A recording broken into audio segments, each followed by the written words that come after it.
Good morning. তো সকাল সকাল বন্ধুরা চলে এসেছি আজকে আমার দয়াল সদ্গুরু অনুকূল ঠাকুরের তার নবমীর দিনে উনি জন্মেছিলেন, জন্মতিথি।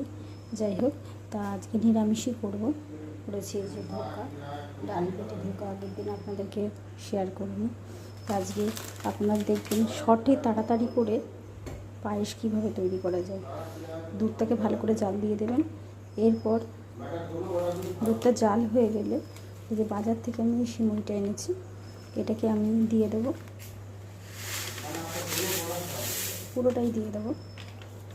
এইবার নামানোর সময় কাজু, কিশমিশ আর একটু ঘি আর একটু চিনি বা যদি গুড় দিয়ে করেন তো সেটা দিয়ে নেড়ে নেবেন। দেখবেন 5 মিনিটে আপনাদের পায়েস তৈরি হয়ে গেছে। টাটা।